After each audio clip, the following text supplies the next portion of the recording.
बिस्मिल्लाहिर्रहमानिर्रहीम। अस्सलाम वालेकुम नाज़रीन, आप यूट्यूब चैनल देख रहे हैं। मैं इमरान खान हूँ। आज की बड़ी खबर ये है कि सुप्रीम कोर्ट ऑफ पाकिस्तान में इमरान खान साहब की ज़मानत की 8 अपीलें समाअत के लिए मुकर्रर हो गई हैं।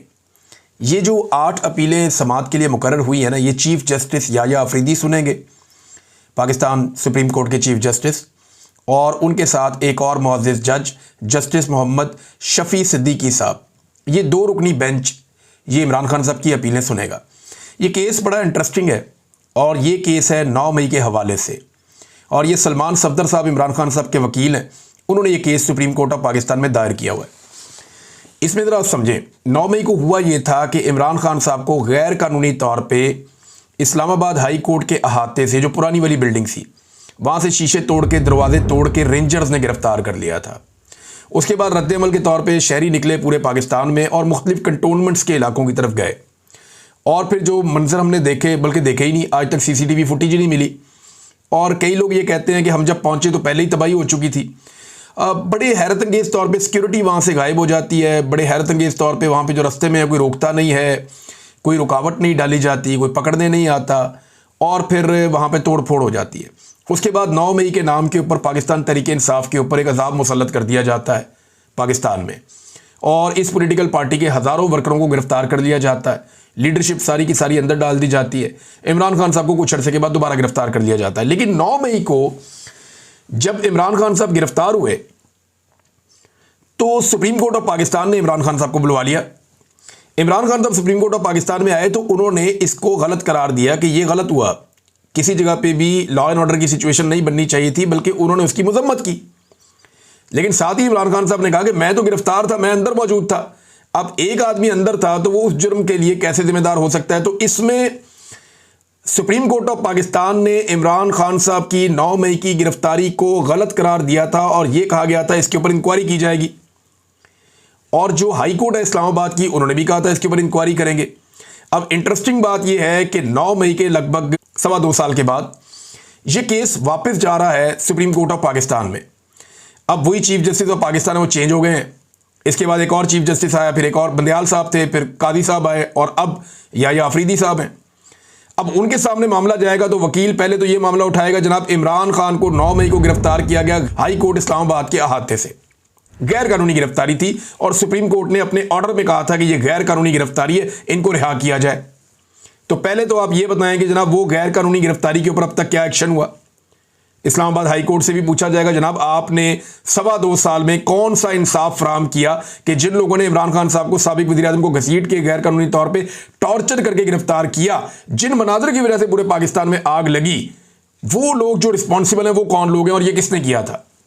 एक तो मामला ये उठेगा। दूसरा, ये जो पूरा का पूरा पोस्टमार्टम जो ऑलरेडी हो चुका है 9 मई के मुकदमात का, कि एक पुलिस वाला सोफे के नीचे छुप गया, एक पुलिस वाला छोटी सी टेबल के नीचे छुप गया, और इमरान खान साहब के घर के अंदर दाखिल भी हो गए, और उन्होंने सारी साजिश सुन के इमरान खान साहब पे एक केस भी बना दिया। अब उन पुलिस वालों को साबित करना पड़ेगा। मेरे ख्याल में सलमान जो साहब जो हैं, सलमान सफदर साहब, उन्हें चाहिए कि इमरान खान साहब के जमान पार्क वाले घर से वो सोफ़ा और वो छोटी टेबल, ये दोनों चीज़ें उठा के सुप्रीम कोर्ट ऑफ पाकिस्तान में ले जाके चीफ जस्टिस ऑफ पाकिस्तान के सामने रख दें, और उन्हें कहें सर ये वो टेबल है और ये वो सोफ़ा है, ये 2 पुलिस वाले इनको कहें इनके नीचे छुप के दिखाएं, ताकि हम देखें ये इनके नीचे कैसे छुपते हैं। प्रैक्टिकली जरा उन्हें कहें छुप के दिखाएं, सारा केस वहीं खत्म हो जाएगा। नंबर 1, यानी जो टेबल वहां पड़ी हुई थी ना, वो टेबल उठाएं और उठा के ले जाके वहां रख दें कि जनाब ये वो टेबल है जो इमरान खान साहब के वहां पे कमरे में, बेशुमार वीडियोज है ना, तो वो सारी टेबल्स नजर आती हैं। रोजाना वीडियोज बनती थी वहां पे, लोग अंदर आते थे अपने मोबाइल से, दूसरे भी वीडियो बनाते थे, वो कैमरामैन भी था, वो सारा फिल्माया हुआ वो जगह। वो जो वहां पे टेबल्स थी वो ले जाके सुप्रीम कोर्ट ऑफ पाकिस्तान में रखें, और पुलिस वाले को बुलाकर कहेंगे जनाब इसके नीचे घुस के आप दिखाएं, छुप के दिखाएं। अगर ये छुप गया तो ठीक है। दूसरा, हर जगह पे इन्होंने तादाद अलग बताई है। लाहौर में कुछ और है, गुजरावाला में कुछ और है, फैसलाबाद में कुछ और है, सरगोदा में कुछ और है। हर जगह पे साजिश के दौरान लोगों की तादाद अलग बताई, ये भी एक गलती है। तीसरा, वो पुलिस वाला उस दिन ड्यूटी पे ही नहीं था, भागा हुआ था, उसके खिलाफ रिपोर्ट लिखी हुई है। जिस दिन वो कह रहे जी कि मैंने जाके साजिश ये पकड़ी है, उस दिन वो ड्यूटी पे ही नहीं था। 5वां जो तफ्तीशी है वो कभी उस जगह पे ही नहीं गया, उस जगह पे वो तफ्तीशी कभी गया ही नहीं जिस जगह पे ये वकूआ वो कहते हैं हुआ है। और वो जो जाए वकूआ है, इमरान खान साहब का घर जिसके बारे में वो कहते हैं, उसका नक्शा भी उनके पास नहीं है, उनको ये आइडिया ही नहीं है कि इमरान खान साहब का कमरा किस तरफ है, दरवाजा किस तरफ है, सोफा किस तरफ है, कुर्सी किस तरफ है, और वहां का कोई उन्होंने दौरा भी नहीं किया, तफ्तीशी वहां गया ही नहीं। इतने ज्यादा लकूनाज हैं, लेकिन इसके बावजूद इमरान खान साहब को सजा होगी। अब सुप्रीम कोर्ट ऑफ पाकिस्तान में गया मामला, ये नहीं वहां जमानत मुस्तरद होगी ना, सुप्रीम कोर्ट ऑफ पाकिस्तान में ये जमानत का मामला गया है। अब जजों का बहुत बड़ा इम्तिहान आ गया। ये जब भोंडा तरीन तारीख का केस जजों के सामने आएगा तो देखते हैं सुप्रीम कोर्ट ऑफ पाकिस्तान का एक बहुत बड़ा इम्तिहान है, या अफरीदी का कि वो इसमें इंसाफ दे पाते हैं या नहीं दे पाते, क्योंकि इसी सुप्रीम कोर्ट से ये सारा मामला शुरू हुआ था, इसी सुप्रीम कोर्ट में ये सारा मामला वापस आ गया है। और तफ्तीशी का, पुलिस वालों का, प्रोसिक्यूशन का बहुत बड़ा इम्तिहान है, क्योंकि ये केस लड़ने के काबिल है ही नहीं, इस केस को लड़ा ही नहीं जा सकता। इमरान खान की हद तक तो सवाल ही पैदा नहीं होता ये केस लड़ा जा सके, क्योंकि पुलिस वालों ने जो भोंडे अंदाज में ये मुकदमा दर्ज किया है, दुनिया का कोई बनाना रिपब्लिक भी होगा ना, उसकी जो सबसे बदतरीन अदालत भी होगी ना, उसके अंदर भी इसको साबित नहीं किया जा सकता। अब देखना यह है कि चीफ जस्टिस ऑफ पाकिस्तान इस मामले को कैसे हैंडल करते हैं, तो बड़ी इंटरेस्टिंग चीज होने जा रही है।